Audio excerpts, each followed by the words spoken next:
Hello बच्चों। हम chapter 5 file handling कर रहे हैं। जैसा कि हमने दो वीडियो में किया है। फर्स्ट वीडियो में हमने रीडिंग फंक्शन के बारे में जाना था, सेकंड में राइट फंक्शन के बारे में और फ्लश फंक्शन के बारे में जाना था।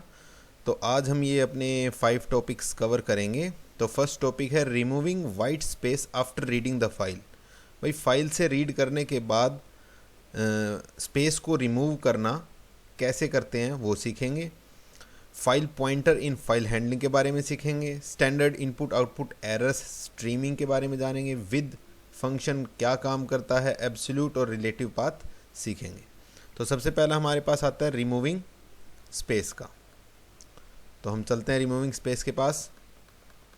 तो ये हमारा रिमूविंग स्पेस होता है all the read functions also read the leading and trailing white space.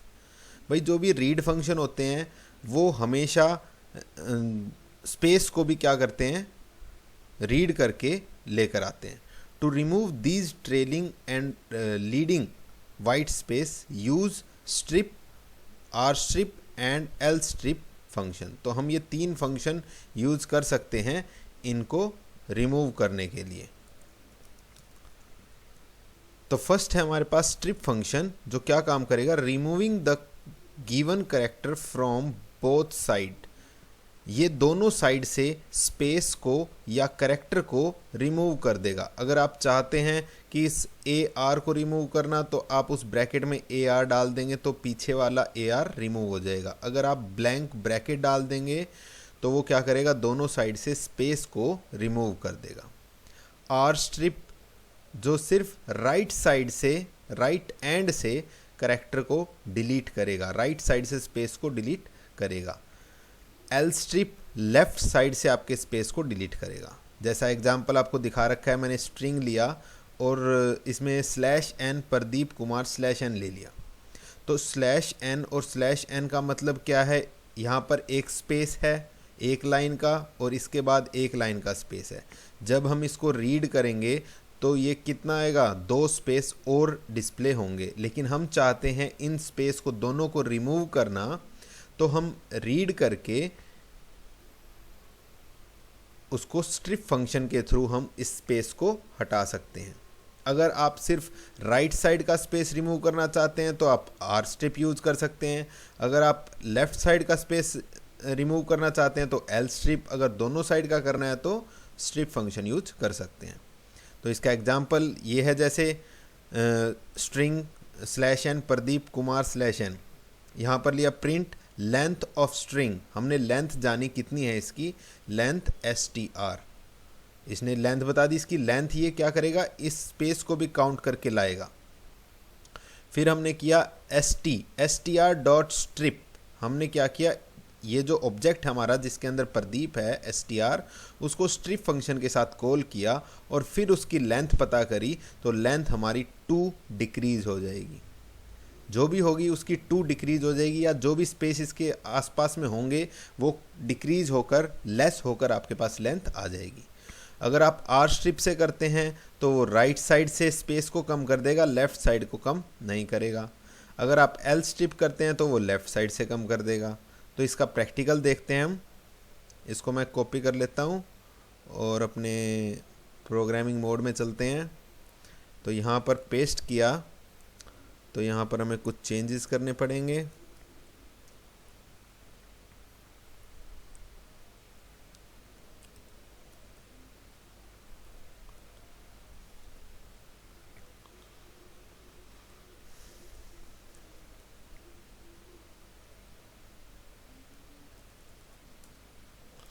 तो ये चेंजेस कर देते हैं। इसको चेंज करके हमने रन किया इस प्रोग्राम को, तो देखिए क्या आया।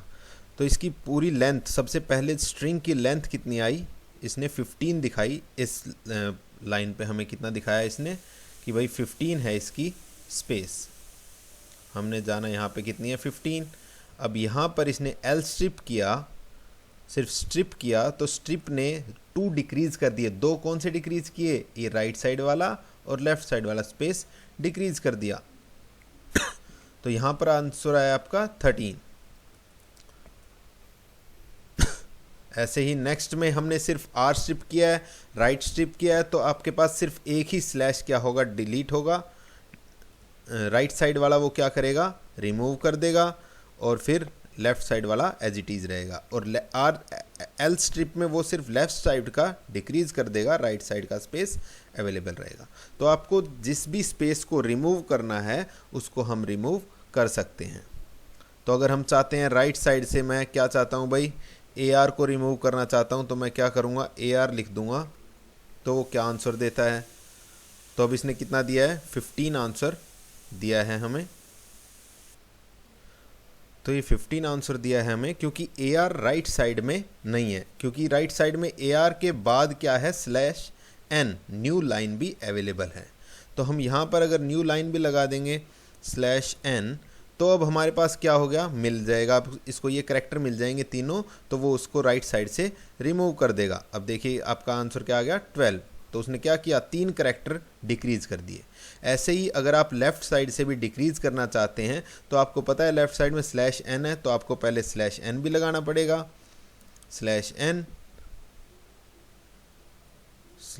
एन, और आपको अगर पी को रिमूव करना है, पी को रिमूव कर सकते हैं। तो यहाँ से क्या आएगा, 2 डिक्रीज हो जाएंगे, तो हमारे पास आंसर क्या आ जाएगा, 13। तो अगर आपको दोनों साइड से रिमूव करने हैं तो दोनों साइड से आप डाल सकते हैं। अगर दोनों साइड मैचिंग हो गई तो रिमूव कर देगा, अदरवाइज़ रिमूव नहीं करेगा। तो ये था हमारा, अगर हम फाइल से कोई भी कंटेंट को रीड करते हैं और रीड करने के बाद हम उसके जो साइडों में स्पेस होता है उसको रिमूव करना चाहते हैं, तो हम कर सकते हैं यूजिंग स्ट्रिप फंक्शन। ठीक है, तो इसके बाद नेक्स्ट हमारे पास आ जाता है टॉपिक पॉइंटर। तो पॉइंटर क्या होता है, तो पॉइंटर हमारा क्या काम करता है, जैसे हम अभी अपनी फाइल में रीड कर रहे हैं, सिग्निफिकेंस को मैंने रीड कर लिया, रीड करने के बाद अभी मेरा कर्सर यहाँ पर है, रीड करने के बाद मेरा कर्सर कहाँ जाएगा, यहाँ पर। तो इस कर्सर को ही क्या बोलते हैं, फाइल पॉइंटर बोलते हैं, कि current location of the cursor in the file, file में हमारी करंट पोजीशन कहाँ पर है उसको बोलते हैं file pointer. Every file maintain a file pointer which tells the current position in a file. वो क्या बताती है, करंट पोजीशन, कि आप कहाँ पर हैं। जब हम फाइल को ओपन करते हैं रीड मोड में, जब उसकी लोकेशन क्या होती है, बिल्कुल स्टार्टिंग में होती है। ठीक है, और राइटिंग केस में अगर हम उसको न्यू फाइल को क्रिएट करते हैं तो उसकी लोकेशन स्टार्टिंग में होती है। अगर आप फाइल को राइट मोड में सिंपल डब्लू मोड में ओपन करते हैं तो भी स्टार्टिंग में होती है, क्योंकि वो पुराने डाटा को ट्रंकेट कर देता है, डिलीट कर देता है। अगर आप अपेंडिंग मोड में करते हैं, अपेंड मोड में ओपन करते हैं फाइल को, तो आपका cursor end of the file होता है। तो ये आपको ध्यान रखना है। When we open the file in read mode, अगर हम रीड मोड में ओपन करते हैं तो बिगिनिंग में पाएगा, अगर राइट मोड में ओपन करते हैं तो भी बिगिनिंग में पाएगा, अगर आप अपेंड मोड में ओपन करते हैं तो एंड में पाएगा। तो ये तीनों चीज़ें लिख रखी हैं।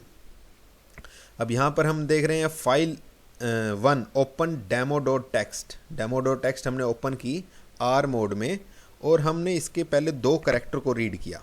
तो इसने हमें 2 करैक्टर रीड करके दिखा दिए, एस और आई रीड कर लिए। अब हमारा कर्सर कहाँ पर है, आई के बाद है। अब अगर हम दोबारा से रीड करेंगे तो वो नेक्स्ट कैरेक्टर्स को रीड करेगा, नेक्स्ट 3 कैरेक्टर्स को रीड करेगा, क्योंकि यहाँ पर 3 है। तो इसी को हम बोलते हैं फाइल पॉइंटर। इसका एक प्रोग्राम करके देखते हैं हम। जैसे एग्जाम्पल, यहाँ पे हमने लिखा file 1 is equal to open school dot text, file को हमने ओपन किया, और आर मोड में ऑटोमेटिकली होता है, वैसे हम लिखना चाहें तो लिख सकते हैं। रीड मोड में ओपन किया, स्कूल डॉट टेक्स्ट हमारी फाइल बनी हुई है। इसके बाद हम देखते हैं, हमें करैक्टर रीड करना है। हमने लिखा data is equal to file 1 dot read, हमने करैक्टर रीड किए 5 करैक्टर को रीड करके हमने यहाँ पर प्रिंट कर दिया फर्स्ट 5 करेक्टर्स इज, यहाँ पर हमने किया डाटा को प्रिंट कर दिया। इसके बाद हमने क्या किया, डाटा 1 को एक और वेरिएबल बनाया जिसमें हमने लिखा फाइल 1 डॉट रीड। हमने 5 फिल्स लिख दिया, 5 नेक्स्ट कैरेक्टर को रीड करना है, तो हम यहाँ पर इसको कॉपी कर लेते हैं, Ctrl+V डाटा 1, और अब हमने यहाँ पर लिखा नेक्स्ट 5 कैरेक्टर्स, ठीक है, जो डाटा 1 में है। तो यहाँ पर ये हमारी लोकेशन ने फाइल ने ओपन किया, तो हमारी लोकेशन क्या है, स्टार्टिंग, ठीक है, या 0 पोजीशन पर अवेलेबल है। यहाँ पर हमने डाटा को रीड किया है, तो रीड किया है तो उसने कितना रीड किया है, पहले 0 पे था, अब 0 + 5, अब कौन सी लोकेशन पर आ गया हमारा फाइल पॉइंटर, 5 लोकेशन पर आ गया है, ठीक है। इसके बाद हमारा कौन सी पोजीशन पर है, अभी 5 पोजीशन पर है। 5 के बाद 5 कैरेक्टर्स और रीड करेंगे तो क्या आ गया, 10 कैरेक्टर्स पे आ गया। अब ये 10 बाइट्स के बाद हमारा फाइल पॉइंटर अवेलेबल है, कर्सर अवेलेबल है, ठीक है। तो इसको अब रन करके देखते हैं। तो इसने हमें एरर दी है, एरर को देखते हैं क्या आई है हमारी, इसने नेक्स्ट सेकंड लाइन में दी है एरर, तो हम इसको तो आप देख रहे हैं इसमें क्या हुआ है, एक एरर आ रही थी, वो =, यहाँ पर =, का साइन लगा हुआ था। इसके बाद हमारे पास है फाइल 1 डॉट ओपन, हमने class 12th dot text file को ओपन किया। इसके बाद हम देख रहे हैं data file 1 dot read, 5 characters हमने रीड किए, और फिर हमने क्या किया, उसको डिस्प्ले किया। फिर नेक्स्ट 5 को हमने किया, फिर उसको डाटा 1 में हमने डिस्प्ले किया।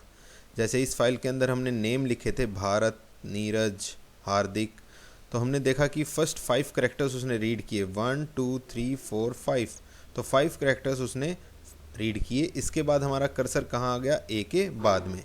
ए के बाद में उसने क्या डिस्प्ले किया, टी, पहले टी किया, इसके बाद हमारे पास क्या था, न्यू लाइन ऑप्शन था, न्यू लाइन के बाद उसने NEE प्रिंट किया, तो 3 4 एंड न्यू लाइन 5, तो 5 कैरेक्टर इसने प्रिंट किए। तो ये हमारा फाइल पॉइंटर होता है कि करंट पोजीशन हमारे पॉइंटर की कहाँ पर है, वो डिस्प्ले करता है कौन, फाइल पॉइंटर। तो इस टॉपिक में आपके पास इतना ही था, बस रीड में याद करना है आपको, बिगनिंग में, राइट में बिगनिंग में, अपेंड में, एंड में होता है, और कैसे वर्क करता है। इसके बाद हमारे पास आ जाता है next topic, standard input output. तो स्टैंडर्ड इनपुट आउटपुट हमारे पास फंक्शन है, ये कैसे काम करता है इसको देखेंगे। तो स्टैंडर्ड इनपुट आउटपुट फंक्शन जैसे हमने अभी यूज किए हैं, कौन से फंक्शन हमारे, इनपुट एंड प्रिंट फंक्शन, उसकी जगह हम स्टैंडर्ड फंक्शन यूज कर सकते हैं। ये stdin, standard input function stdin use होता है रीड फ्रॉम कीबोर्ड। अगर आपको कीबोर्ड से कोई डाटा रीड करवाना है रन टाइम पर, तो आप करवा सकते हैं stdin फंक्शन से।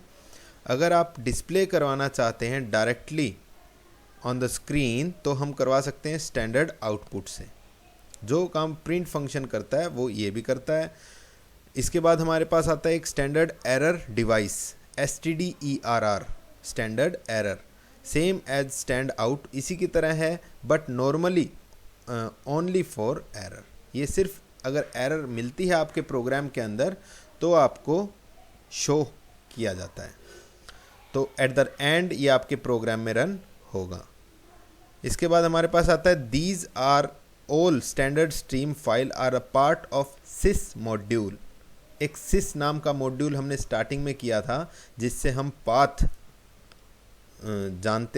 पाथ का पता लगाया था हमने कि कौन से पाथ में हमारा डिवाइस या हमारी पाइथन स्टोर है। तो we need import sys first. अगर आपको ये तीनों फंक्शन यूज करने हैं तो आपको इम्पोर्ट करना पड़ेगा सिस मॉड्यूल को। तो ये कैसे यूज होता है, SYS सिस क्या है, मॉड्यूल, डॉट STDIN इसके अंदर क्या है, फंक्शन, ऑब्जेक्ट इसके अंदर रीड क्या है, फंक्शन। तो हम इस तरीके से इसको रीड कर सकते हैं अपने डाटा को कीबोर्ड से। अगर आपको राइट करना है फाइल के अंदर तो आप फाइल कर सकते हैं, राइट कर सकते हैं using sys.standout.write bracket file handle. तो ये आपका मैसेज राइट कर देगा फाइल के अंदर। तो इसका एक एग्जांपल है हमारे पास।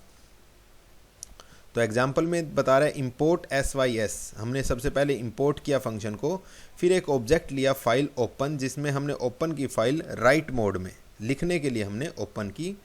उसके अंदर हमने लिखा hello students how are you और उसको क्लोज कर दिया।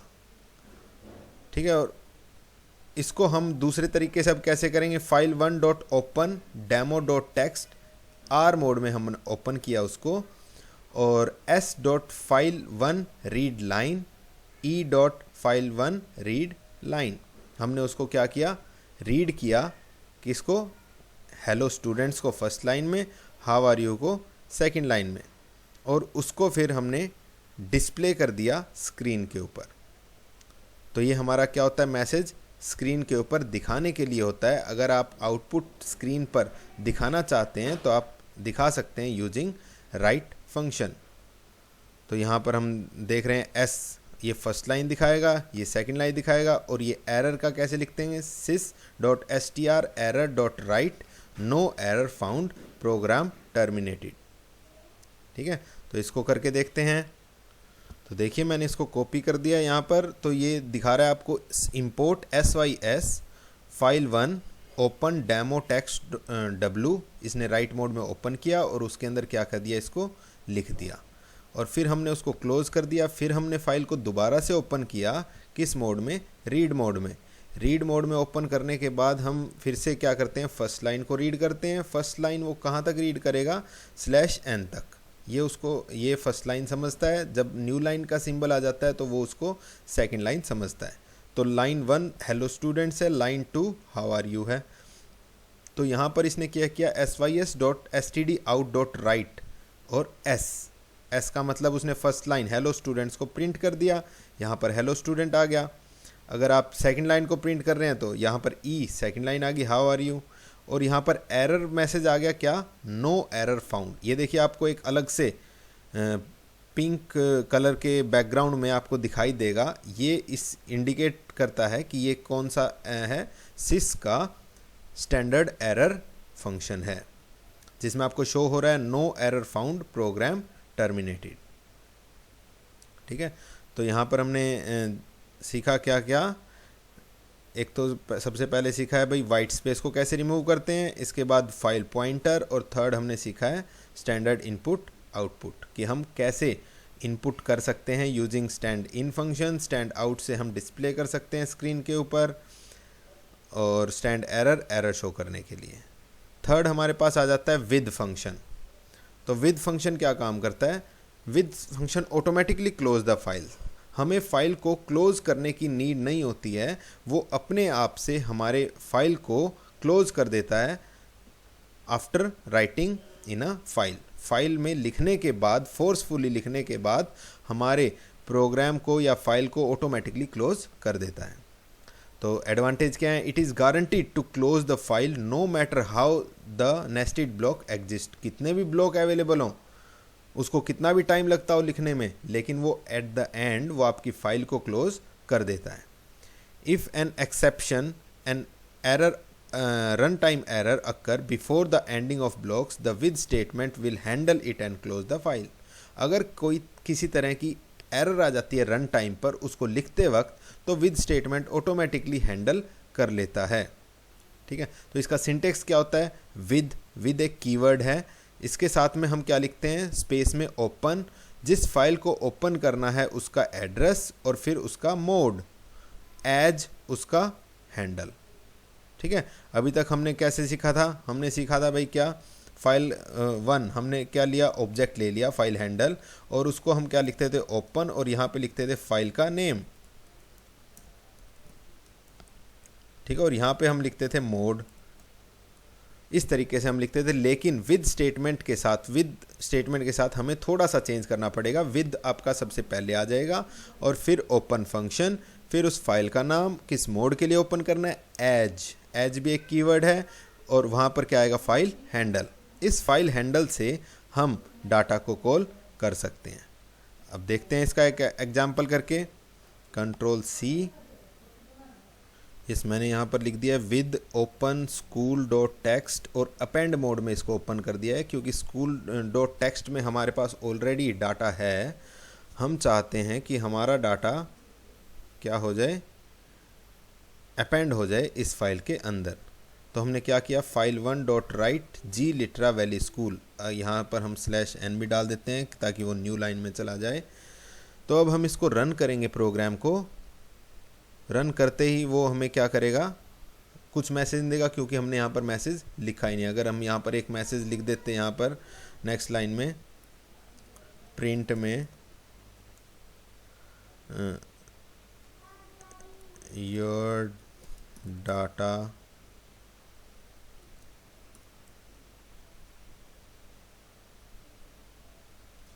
सक्सेस रिटर्न इन फाइल, अगर आप ये मैसेज लिखना चाहते हैं तो ये लिख दीजिए ताकि आपको पता चल जाए कि वो हो गया है। अब हम इसको दोबारा से करते हैं तो हमारा 2 टाइम्स वो लिखा जाएगा डाटा। अब वो 2 टाइम्स लिखा गया होगा, तो एरर ये हमारी आई है प्रिंट फंक्शन की, प्रिंट का p हमारा बड़ा हो गया है। इसको रन करते हैं तो वो हमारा लिखा गया। अब हम चेक करते हैं क्या वो लिखा गया है, तो अपने फोल्डर को ओपन करते हैं जहाँ पर हमारी फाइल है। तो ये स्कूल डॉट टेक्स्ट, इसको ओपन किया तो ये देखिए 3 टाइम्स रन हुआ है प्रोग्राम, तो 3 टाइम्स आपका डिस्प्ले हो गया। अगर आप इसको रिमूव करना चाहते हैं तो रिमूव कर सकते हैं, तो ये आपका डाटा सेव हो गया। तो इस तरह से हम अपने फाइल के अंदर डाटा को लिख सकते हैं with the help of with function. With function automatically close कर देता है फाइल को। अब हमें नीड नहीं है यहाँ पर लिखने की फाइल 1 डॉट क्लोज, ये ऑटोमेटिकली क्लोज कर देता है फाइल को। ठीक है, इसके बाद हमारे पास एक टॉपिक लास्ट आ गया हमारे पास, एब्सोल्यूट एंड रिलेटिव पाथ। तो एब्सोल्यूट पाथ कौन से होते हैं, इसके बारे में स्टार्टिंग में हमने किया था। एब्सोल्यूट पाथ कौन से होते हैं, जो आपके पूरे वेल फॉर्म्ड एड्रेसेस होते हैं, किसी भी फाइल तक पहुंचने का पूरा एड्रेस क्या कहलाता है, absolute path, complete address of the file. तो absolute path are from the top most level of the directory structure. तो आपको टॉप मोस्ट से उसके बारे में पूरा पता है। जैसे आपके सॉन्ग्स हैं, आपको पूरा पता है भाई डी ड्राइव में प्रदीप के फोल्डर के अंदर ओल्ड सॉन्ग्स के अंदर ये सॉन्ग्स अवेलेबल हैं, तो ये पूरा पाथ आपको पता है, तो वो क्या कहलाता है, एब्सोल्यूट पाथ। ठीक है, relative path are the relative of current working directory denoted as dot. इसमें अगर आप पूरा पाथ नहीं जानते हैं लेकिन आप जानते हैं कि वो करंट डायरेक्टरी के अंदर है, तो आप उसमें लगा सकते हैं with the help of dot option. While its parent directory is denoted as 2 dots. अगर आप पेरेंट डायरेक्टरी में चाहते हैं तो 2 डॉट आ जाएगा।